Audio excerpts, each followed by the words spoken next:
Chào mừng các bạn đã quay trở lại với kênh Thế giới hôm nay. Chúng ta đều biết hiện nay khoa học công nghệ đã phát triển rất nhiều rồi, thế nên ai cũng nghĩ rằng mọi hiện tượng sự vật đều có thể giải thích được. Xin thưa, điều này chưa chắc đâu nhé. Bởi xung quanh cuộc sống chúng ta vẫn còn vô vàn những điều kỳ lạ, khó hiểu diễn ra hàng ngày đã được các camera vô tình quay lại. Nhiều hành động đã xảy ra đôi khi khiến các nhà khoa học từ chối giải thích vì nó quá vô lý. Nếu bạn muốn biết đó là những hành động nào, vậy thì chúng ta hãy cùng Thế giới hôm nay khám phá camera vô tình quay lại 25 hành động không thể giải thích được đã xảy ra trên thế giới nhé. Chàng trai cầm điện thoại. Camera một quán cà phê ôm ở Brazil đã quay lại được những hình ảnh hết sức kỳ lạ và khó hiểu của một chàng trai. Anh chàng cầm điện thoại chăm chú bấm một cách say mê, không biết là đang chơi liên quân hay chat chít với người yêu, mà đến cả tên cướp cầm súng đang ở kế bên, anh chàng cũng chẳng có chút phản ứng nào. Trong khi mọi người thì nằm sấp dưới sàn theo lệnh của tên cướp, thì anh thậm chí còn chế giễu một người đang nằm trên mặt đất. Đúng là bình chân như vậy các bạn nhỉ.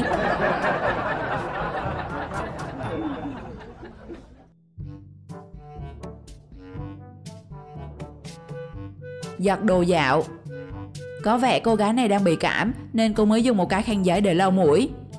Lau xong, khi cầm tờ giấy trên tay, chưa kịp sử dụng lần hai, bỗng phía sau có chiếc xe máy chạy ào tới, giật tờ khăn giấy lau mũi của cô. Một pha hú hồn cho cả cô gái và người xem video. Có lẽ tên giật đồ tưởng cô gái cầm bấm điện thoại nên thà giật nhầm hơn bỏ sót.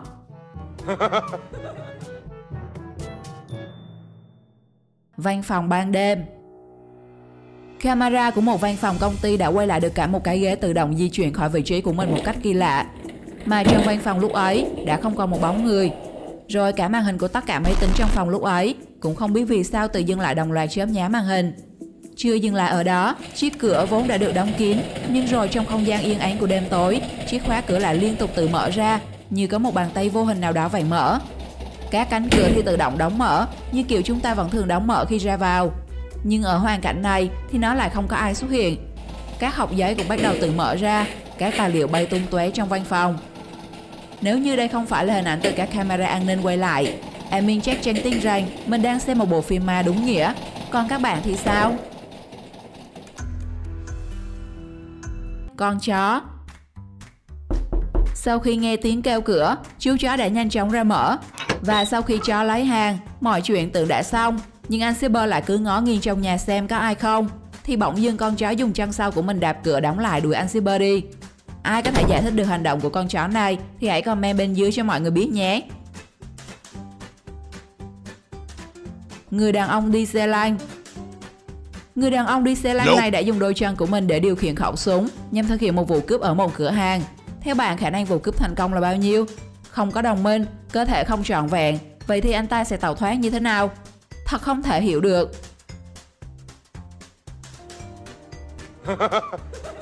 Cô gái tàu điện ngầm. CCTV khu vực tàu điện ngầm đã vô tình ghi lại được một khung cảnh mà có lẽ các anh nam sẽ thích lắm đây. Có một người phụ nữ bí ẩn mặc đồ đen, trông rất xanh điệu. Mọi chuyện sẽ chẳng có gì khó hiểu nếu cô nàng không tự dưng ngừng lại và bắt đầu thoát y.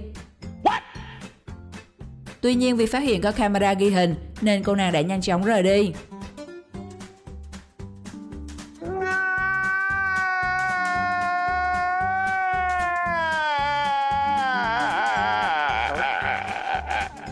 Người đàn ông phụ xe.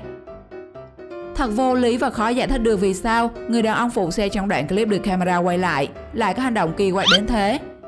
Sau khi chiếc xe tải làm văng đồ cây bán xe, nhưng thay vì hốt hoảng hay bỏ chạy, ông ta lại nhảy lên như bắt cho một đồ vật nào đó rồi tiếp tục lộn nhào. Có bạn nào thử giải thích vì sao không?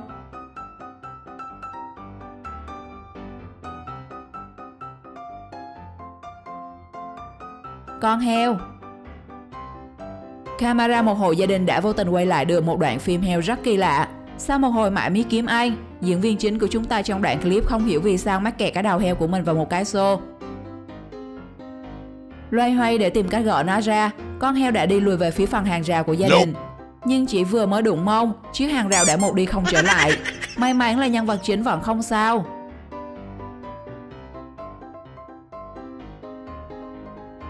Thanh niên mắc kẹt. Ngày đầu đi làm, nhưng được về sớm, chàng thanh niên này phát hiện ra mình bị mắc kẹt bên ngoài vì chiếc cửa mở mãi chẳng ra. Nhưng thay vì tìm người hỗ trợ, anh ta đã kiên trì phá cửa. ròng rã bất lực trong 3 giờ với bao nhiêu là sức lực. Cuối cùng, anh cũng phát hiện ra nút mở cửa được thiết kế ở trên bức tường gần cánh cửa, thế mà anh lại chẳng phát hiện ra và cuối cùng anh ta đã thoát. Nhưng cái cửa phải tốn tiền để thay mới.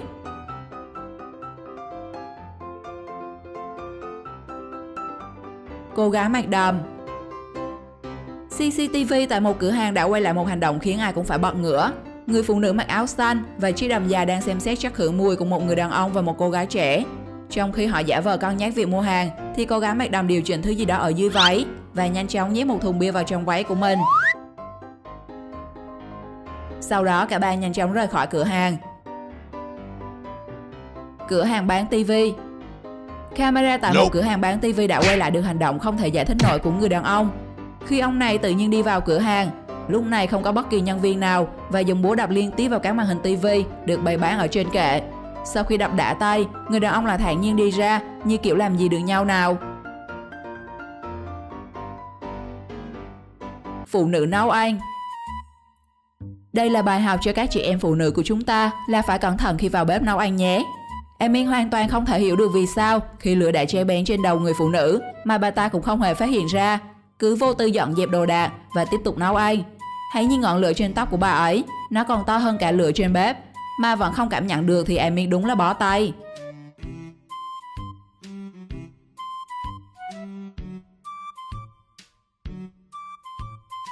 Đi xe máy.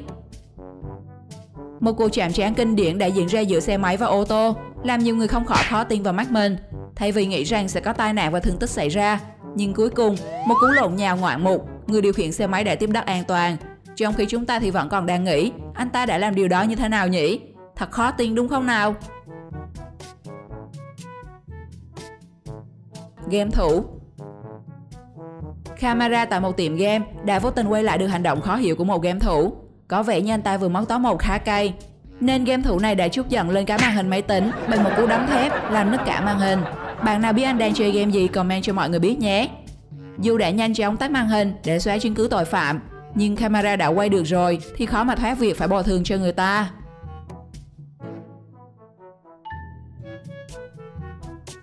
Con bò. Tiệm điện thoại di động đang yên đang lành, tự dưng phải tiếp một vị khách bất đắc dĩ là một con bò.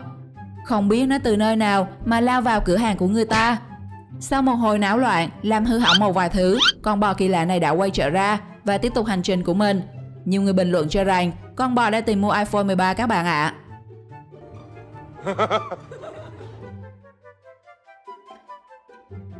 Thợ sửa điều hòa. Có lẽ do được đi làm sau thời gian dài cách ly ở nhà để phòng chống dịch Covid-19, nên hai anh thợ sửa điều hòa này đã có những hành động kỳ lạ đến vậy. Và hành động của hai anh thợ may mắn đã được camera an ninh quay lại. Trong lúc làm việc mà lại nhảy múa vui vẻ như cán thuốc cấm ở các vũ trường hay quán bar. Theo bạn điều gì làm họ vui vẻ đến thế? Tập mùa Covid.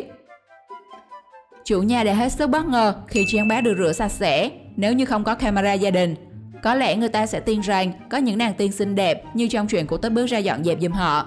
Nhưng khi xem camera thì gia chủ mới té ngửa khi nhìn thấy công an đang rượt đuổi một tốp người tụ tập trong mùa dịch. Trong khi những người khác đang tìm cách ẩn nấp thì cô gái với IQ vô cực khi nhìn thấy đống tô chén chưa rửa của gia chủ, cô nàng đã nhanh chóng ngồi xuống và rửa chúng như ở nhà mình. Màn biến hình này đã thành công qua mặt lực lượng công an. Khi họ quay trở lại mà vẫn không phát hiện điều bất thường gì ở cô gái.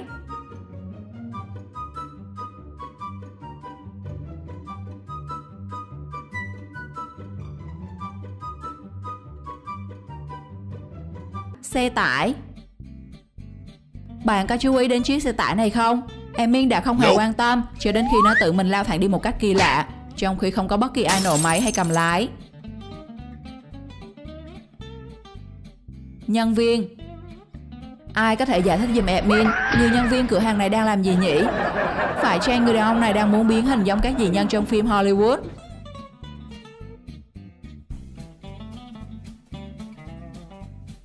Nằm võng.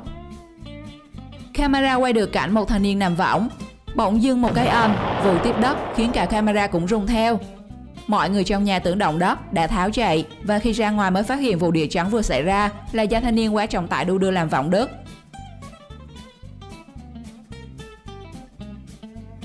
Cô gái. Cô gái này đang dự định dùng chiếc ô tô của mình, nhưng điều làm người ta khó hiểu là cô ấy đã nhìn thấy gì bên trong xe mà lại trở nên hoảng hốt và cố gắng đóng cửa một cách kỳ lạ. Theo bạn, cô gái đã nhìn thấy gì?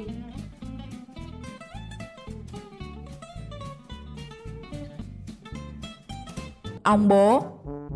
Sau khi quan sát điều gì đó, ông bố này đã quyết định leo lên chiếc xe máy điện của mình và chạy đi.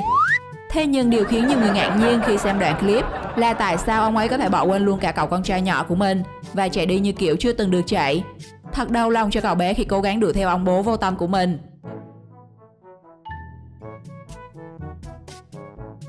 Trời tối. Camera của một ngôi nhà đã quay lại được cảnh nhìn khá là ghê rợn trong buổi tối, khi người đàn ông bất ngờ xuất hiện với thứ gì đó cầm trên tay. Sau đó ông ta nhẹ nhàng tiến đến gần và lén lút hất thứ nước gì đó trông như nước sơn lên một cánh cửa, rồi nhanh chóng quay trở về nhà của mình. Nhưng rồi sau đó, mọi người càng thắc mắc hơn là vì sao ông ta lại trở ra và tự tay khắc phục hậu quả việc làm của mình. Phải chăng dịch bệnh ở nhà không chuyện gì làm nên rảnh rỗi sinh nông nổi. Cô gái. Có 3 người đàn ông đang bê một tấm kính khổ lớn từ vỉa hè vào nhà. Khi tới bật cửa, có lẽ do tấm kính nặng và rộng không lọt qua cửa nên 3 người đàn ông đang loay hoay thì một cô gái trẻ từ nhà bên cạnh chạy tới giúp đỡ. Nhưng đôi khi nhiệt tình quá cũng không nên các bạn à. Rút kinh nghiệm từ cô nàng này nhé. Bởi khi vừa chạm vào góc thì tấm kính nứt rạn ngay trên tay của 4 người. Khoảnh khắc ấy khiến cho tất cả mọi người đều đứng hình. Ăn cơm. Camera của một gia đình người Việt Nam ghi lại cảnh tượng hú hồn chim én của một gia đình 6 người lớn nhỏ. Người ta nói trời đánh còn tránh bữa ăn, vậy mà chiếc quạt tròn đang chạy lại rơi ngay vào bữa ăn. May mắn cả 3 cánh quạt đều rơi vào đúng khoảng trống của 3 người, nên ơn rơi mọi người vẫn bình an.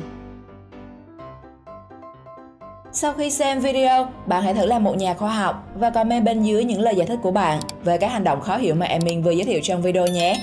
Còn bây giờ, xin chào và hẹn gặp lại các bạn trong những video sau.